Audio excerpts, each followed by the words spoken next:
ओ महाराज की जय। उपस्थिति के मुताबिक बिल्कुल नग्न है आप लोगों का जय घोष। देखिए आज 2023 ईस्वी विदा हो रहा है। हम लोग उसी अवस्था में हैं कि 2023 को विदा करने जा रहे हैं।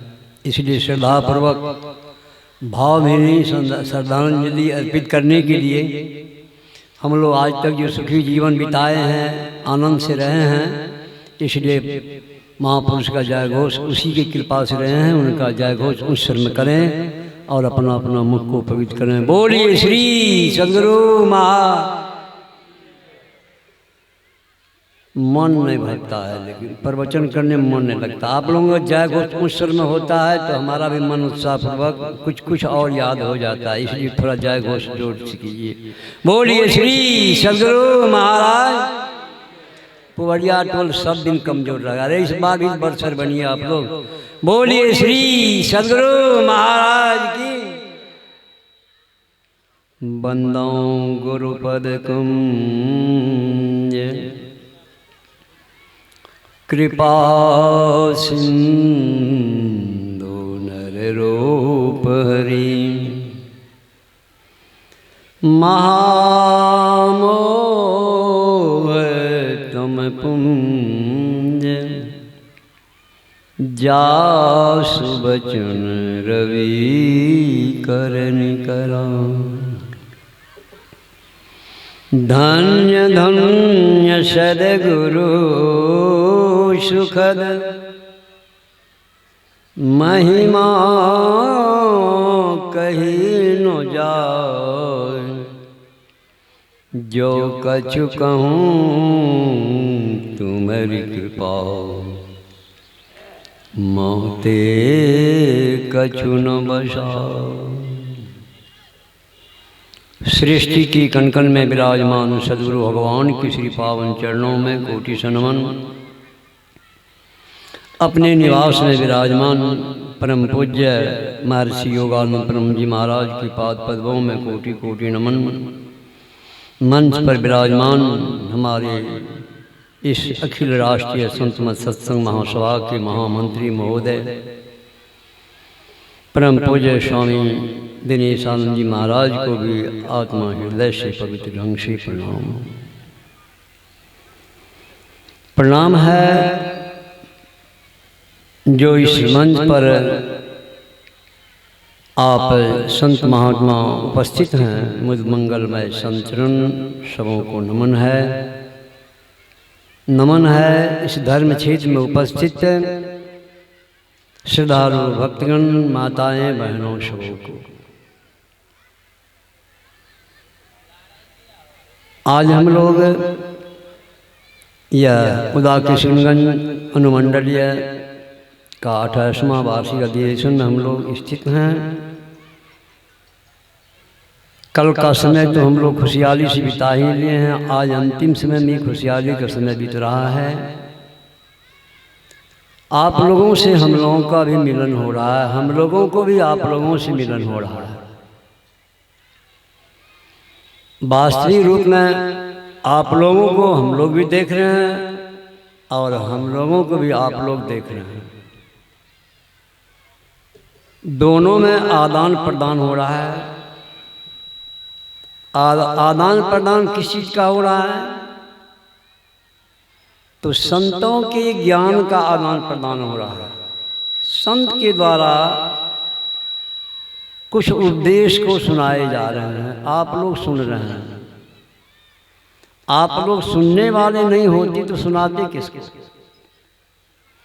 इसलिए आप लोग बड़े उदार हृदय के परिचायक हैं और मैं भी जो आप लोगों के समक्ष छोटे मोटे सा भक्त के रूप में हूँ, आप लोगों की सेवार्थ जो कुछ सत्संग से उपदेश कर रहा हूँ, यदि हम लोग दोनों को एक जगह मिला लें तो स्वाभाविक आप जो सुने ज्ञान को प्राप्त किए और मेरे द्वारा जो सुनने में आपको मिला यह योग हुआ।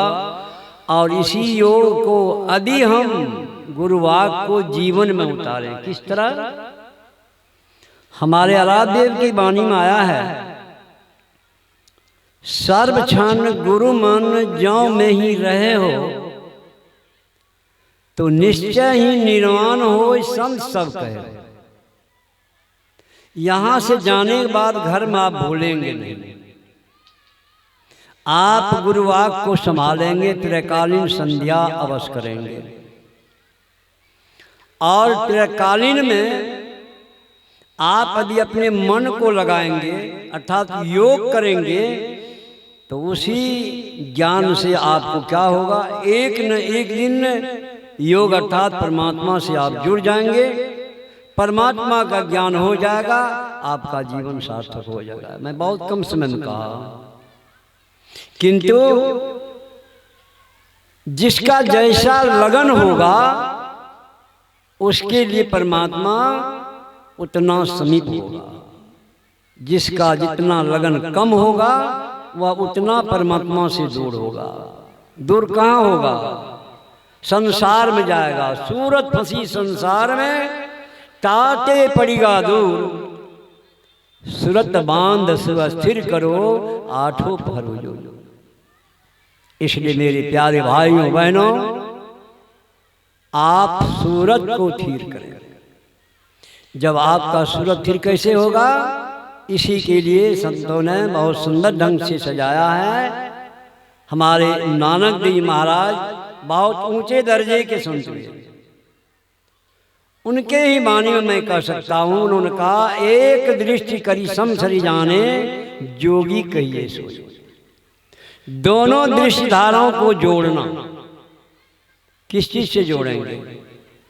यही तो गुरु ज्ञान है, गुरु का उपदेश है जो आपको दिया है। कबीर साहब खुलासा कर दिया है, कहा नाम का तेल सूरत के बाटी, ब्रह्म अग्नि उद्गारू रे। जगमग ज्योत निहारू, मंदिर में तन धन संभारू रे। झूठी जान जगत की आशा, बारंबार विसारू रे। कहे कबीर सुनो भाई साधु, आपन काज समारू रे। यदि आप इस तरह से अपने कार्य को संभाल लिया, गुरु प्रदत्त नाम को आप जपते जपते तेल बना लिया, अर्थात सूरत को उसी तेल में भिगो दिया, अर्थात बाती बना दिया, तो वह जैसे दोनों जुड़ेगा, स्वाभाविक रूप से क्या होगा, आपके अंतःकरण में परमपिता परमात्मा का दीप प्रकाश प्रतिष्ठित हो जाएगा। इसी को हमारे आराध्य हम लोगों को यह संदेश दिया है बहुत कठिनाई से। भागलपुर गुफा में बैठकर 18-19 महीना तक लगातार इस ज्ञान को अपने आप में प्राप्त करने के लिए प्रयत्नशील होकर प्राप्त किया। जब उनको परमात्मा मिल गए, तब उन्होंने लिखा है, पदावली में पढ़िएगा, कि भाव प्रकाश मिटल अंधियारी, सुख भयल बहुतेरे। गुरु कृपा कीमत नाही, मिटल 84 के फेरे। तब आपके ऊपर गुरु का कृपा निश्चित रूपेण होगा और आपको 84 के चक्कर से बचा लेगा। इसलिए यदि बचना चाहते हैं तो स्वतः आप पंचशील का पालन तो निश्चित रूपेण करें, तभी यह योग आपका हो सकता है।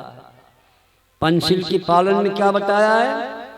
हमारे आराध्य सरल भाषा में सबों को समझाया है, पढ़े अनपढ़ सब समझ सकते हैं, कि झूठ चोरी नशा हिंसा बेविचार, यह 5 अपकर्म है, इसको छोड़ो। हमारे राष्ट्रपिता महात्मा गांधी ने कहा, character is the crown of life. मनुष्य का सरताज क्या है? चरित्र ही है। मनुष्य महान बनते हैं चरित्र से। चरित्रवान बनिए, सत्संग के द्वारा, योगिक क्रियाओं के द्वारा आप ऊपर उठकर जब चरित्रवान बन जाएंगे तो स्वाभाविक आप क्या होगा, अपने आप में संसार में रहने वाले लोग जब संसार से आप गुजरेंगे तो आपका कीर्ति सकीर्ति, मतलब आप जीवित, आपका कीर्ति रह जाएगा। आप यहाँ शरीर से नहीं रहेंगे, किंतु आपका यह ज्ञान, आपका स्वभाव, आपका गुण इस दिशा में रहेगा, इस समाज के अंदर रहेगा। आज जैसे हमारे आराध्य शरीर छोड़ दिए, क्या कहेंगे? हमारे आराध्य शरीर छोड़ के चले गए, मर गए? नहीं, मरे नहीं हैं। संत महापुरुष शरीर छोड़ते हैं। बड़ा अच्छा कहा संतों ने, जब तक प्रकाश समर्थ होगा अंधकार विनाश में, जब तक उदित होते रहेंगे सूर्य शशि आकाश में, गुरुदेव का नाम तब तक सब रहेगा कहीं। नश्वर जगत में जन्म लेकर संत मरते नहीं है नहीं। इस पर स्वर्गीय राष्ट्रकवि दिनकर ने ठीक ही कहा कि जो नर आत्मदान से अपना जीवन घट भरता है वही मृत्यु के मुख में पड़कर न कभी मरता है। जहाँ कहीं है ज्योति जगत में, जहाँ कहीं उजियाला, वहाँ खड़ा है कोई अंतिम मोल चुकाने वाला। वह परम पिता परमात्मा आपके मोल चुकाने के लिए तैयार हैं। आप सदैव जग करके चलने को प्रयास कीजिए। आपका एक न एक दिन संसार से आप आनंद पूर्वक चले जाएंगे, मानव जीवन सार्थक होगा। समय नापा तुला है, आगे बढ़ना नहीं चाहता हूँ मैं। इसी जगह मैं वाणी पर विराम देता हूँ। बोलिए श्री सद्गुरु महाराज की जय।